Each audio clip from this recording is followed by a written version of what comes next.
CM Bhupesh Baghel Raipur के WRS मैदान में दशहरा उत्सव में शामिल होने पहुंचे हैं। दशहरा उत्सव में रामलीला मंचन के बाद रावण दहन का कार्यक्रम होगा। मुख्यमंत्री भूपेश बघेल अपने हाथों से रावण दहन करेंगे। इस बार दहन के लिए 110 फीट का रावण तैयार किया गया है। रावण के साथ 90 फीट के कुंभकर्ण और मेघनाथ के पुतले भी तैयार किए गए हैं। रावण दहन के साथ ही कोलकाता से आई टीम आतिशबाजी भी करेगी, जो कि 45 मिनट तक चलेगी।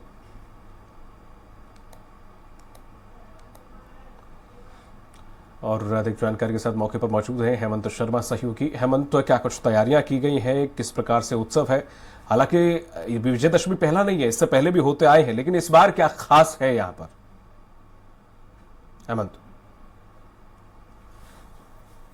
के साथ दशहरा उत्सव का आयोजन हो रहा है और मैं अभी WRS मैदान पर हूं और कुछ देर बाद मुख्यमंत्री भूपेश बघेल यहां पर पहुंचेंगे और उन्हीं के हाथों रावण का दहन होगा। ये आप देख सकते हैं तस्वीरों में, और 110 फीट के रावण का पुतला तैयार किया गया है दहन के लिए। इसके साथ साथ बगल में दोनों तरफ कुंभकर्ण और मेघनाथ का जो पुतला है वो 90 फीट का है।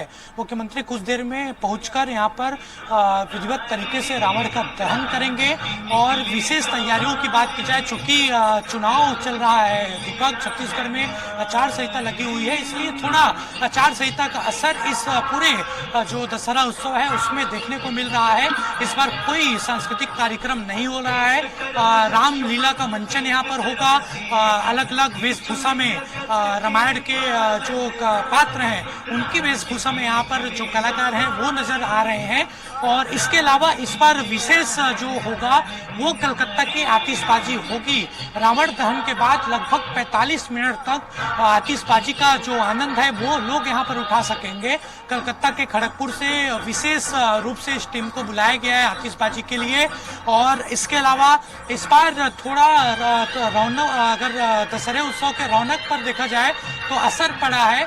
भीड़ भी पिछले साल के मुकाबले इस साल थोड़ी कम है, लेकिन जितने लोग आए हैं वो पूरे उत्साह में हैं।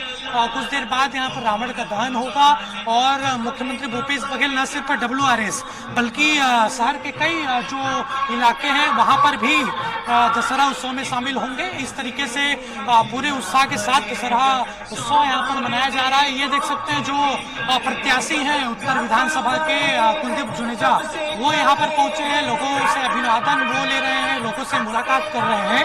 और मुख्यमंत्री भूपेश बघेल के साथ मंच पर महापौर रिजार्ड देवर और जो कांग्रेस के विधायक हैं वो भी नजर आएंगे। चूंकि सुरक्षा के लिहाज से भी काफी इंतजाम किए गए हैं। 200 के संख्या में जो पुलिस के जवान हैं वो आसपास हैं। इसके अलावा क्योंकि चुनाव चल रहा है, किसी भी अप्रिय घटना ना हो, इसके लिए AK-47 में अलग से जवानों को तैनात किया गया है। बिल्कुल हेमंत, यहाँ पे जिस तरह से पूरा मैदान दिखाई दे रहा है और काफी रोशनी दिखाई दे रही है, क्या लोगों की आवाजाही के लिए कुछ सतर्कता या फिर कोई पाबंदी लगाई गई है? कितने लोग ही शामिल हो सकते हैं, क्योंकि आचार संहिता लगी हुई, ज्यादा लोग नहीं हो सकते मौजूद? ऐसे कुछ प्रोटोकॉल रखा गया है या कि कोई भी आ सकता है और कितनी भी भीड़ जमा हो सकती है?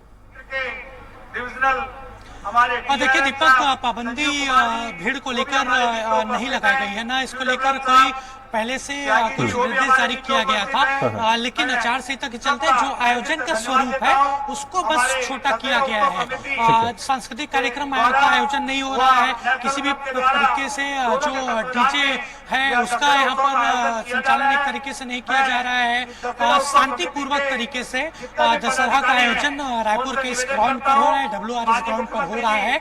भीड़ यहाँ पर पिछले साल के मुकाबले कम है, लेकिन फिर भी बड़ी संख्या में लोग पहुंचे हैं। दशहरा उत्सव छत्तीसगढ़ में ऐसे भी बहुत खास तौर पर मनाया जाता है क्योंकि प्रभु श्री राम यहाँ के भांजे भी हैं, माता कौशल्या यहाँ की बेटी है जो उनकी माता थी, तो इसलिए बेहद खास तरीके से यहाँ का जो त्योहार है, दशहरे का उत्सव है, वो मनाया जाता है। कुछ देर में मुख्यमंत्री भूपेश बघेल यहाँ पर पहुंचेंगे और उन्हीं के हाथों रावण, कुंभकर्ण और मेघनाथ के पुतले का दहन होगा। बिल्कुल, इस विजयदशमी में रावण दहन का एक राजनीतिक रूप और माइलेज लेने की भी कोशिश करेगी यहाँ पर कांग्रेस, तो क्या बीजेपी से भी कोई इसमें शामिल हो सकता है या फिर बीजेपी से कोई इसमें शामिल नहीं होगा? मुख्यमंत्री यहाँ पहुंचेंगे और हो सकता है कुछ एक दो भाषण में वो अपने स्टेटमेंट में कुछ अंश रखें या कहीं ना कहीं हल्का सा साधने की कोशिश करें इसके जरिए। देखिए दीपक, सार्वजनिक दशहरा उत्सव समिति इस पूरे आयोजन का एक तरीके से संचालन करती है और उसमें ज्यादातर कांग्रेस से जुड़े लोग जरूर हैं, लेकिन उसके बावजूद बीजेपी से भी कुछ जो नेता है वो यहाँ पर आते हैं। चूंकि दशहरा सार्वजनिक तरीके से मनाया जाता है, इसलिए इसमें सभी लोग, सभी राजनीतिक दल के लोग शामिल होते हैं और न सिर्फ WRS बल्कि रायपुर के जो रावण बाटा मैदान में दशहरे का आयोजन होता है, वहां पर तो सभी पार्टियों के लोग उस समिति में हैं। सभी लोग दशहरे को लेकर तैयारी भी करते हैं, आयोजन भी करते हैं। तो जो दशहरे को लेकर है वो एक तरीके से ये त्योहार सिखाता भी है, ये उत्सव सिखाता भी है कि आपसी भाईचारे के साथ रावण का दहन हम करें और अच्छा, जो बुराई पर अच्छाई की जीत है उसके साथ चलें। बिल्कुल, जिस तरह से पब्लिक कितनी हेमंत आने की उम्मीद जताई जा रही है, कितनी पब्लिक आ सकती है?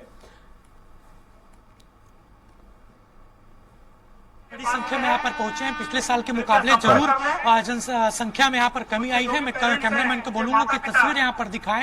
ये बड़ा ग्राउंड है WRS का और बैरिकेडिंग की गई है सुरक्षा के लिहाज से। और देख सकते हैं जहाँ पर भी यहाँ पर कैमरे की नजर जा रही होगी, भीड़ ही लोगों की दिखाई दे रही है। बड़ी संख्या में लोग यहाँ पर पहुंचे हैं, बच्चों को लेकर पहुंचे हैं, परिवार के साथ पहुंचे हैं दशहरा के उत्सव का आनंद लेने। और सबसे जो विशेष है इस आयोजन में वो 45 मिनट की जो आतिशबाजी होगी। और ये आप देख सकते हैं, ये आतिशबाजी का जो क्रम है वो यहाँ से अब शुरू होगा। जो कलकत्ता से आई टीम है वो विशेष तैयारी इसको लेकर की है और हर साल की तरह इस बार भी आतिशबाजी यहाँ पर देखने को मिलेगी। दीपक, बिल्कुल हेमंत, जिसके आज विजयदशमी है, सिर्फ यही एक जगह ऐसी नहीं होगी, पूरे लगभग रायपुर में प्रोग्राम होंगे और रावण दहन किए गए होंगे। तो पूरे रावण में यही एक ऐसा है कि इससे भी बड़े या कहीं और भी और तरीके के रावण दहन हो रहे हैं, आयोजन हो रहे हैं? देखिए, आयोजन WRS के अलावा रावण बाटा मैदान, सप्रेशाला स्कूल, ऐसे करके लगभग 45 ऐसे जगह हैं रायपुर के जहां पर दशहरा उत्सव का आयोजन हो रहा है। लेकिन WRS मैदान की खासियत यह है कि सबसे बड़े रावण के पुतले का दहन यही होता है। 110 फीट का यहाँ पर रावण के पुतला बनाया गया है, उसी का दहन यहाँ पर होगा। और हर बार यहाँ की खासियत यह है दीपक कि हर बार जो ऊंचाई है, जो फीट की संख्या है वो बढ़ती जाती है। पिछले बार 101 फीट के रावण का दहन हुआ था, लेकिन इस बार 110 फीट का रावण बनाया गया है। और दोनों तरफ अगल बगल में मेघनाथ और कुंभकर्ण की भी जो पुतले हैं उसका भी दहन यहाँ पर किया जाएगा। और WRS के अलावा बहुत रायपुर के कई ऐसे मैदान हैं जहाँ पर पूरे उत्साह के साथ दशहरा उत्सव का आयोजन हो रहा है। बिल्कुल हेमंत, ये कब तक प्रोग्राम चलेगा? ये कब तक इसकी रूपरेखा तैयार की गई है? कितने बजे तक ये रहेगा और समाप्त कितने बजे होगा? देखिए, मुख्यमंत्री भूपेश बघेल 6 बजे के आसपास यहाँ पर पहुँचने वाले थे, लेकिन थोड़ा विलंब उनके आने का हुआ है और कुछ देर बाद विधिवत तरीके से दहन होगा। लेकिन आतिशबाजी अब यहाँ से शुरू की जा रही है। तस्वीरों में भी देख सकते हैं दीपक कि किस तरीके से जो कलकत्ता से आई टीम है उन्होंने तैयारी की थी आतिशबाजी को लेकर। अब जो आतिशबाजी का क्रम है वो शुरू किया जा रहा है। 45 मिनट तक जो आतिशबाजी है वो यहाँ पर होगी। कैमरामैन को मैं बोलूंगा तस्वीर वो दिखाते रहे। और जैसे ही आतिशबाजी शुरू हुई है, काफी यहाँ पर दर्शक उत्साह में है, जो भीड़ है वो उत्साह में है और सभी के हाथों में मोबाइल फोन है इस दृश्य को कैद करने को लेकर। और हर बार अलग तरीके से आतिशबाजी यहाँ पर होती है। कोशिश जो दशहरा उत्सव समिति की है वही होती है कि लोग बड़ी संख्या में इस आयोजन में आए ताकि इस तरीके के आयोजन को लगातार। बिल्कुल हेमंत, तो इस पूरे इवेंट पर नजर बनाए रखिएगा, हम आपसे जुड़ते रहेंगे और जानकारी लेते रहेंगे। बहुत बहुत शुक्रिया तमाम जानकारी वहां से मौजूद होकर देने के लिए। तो ये थे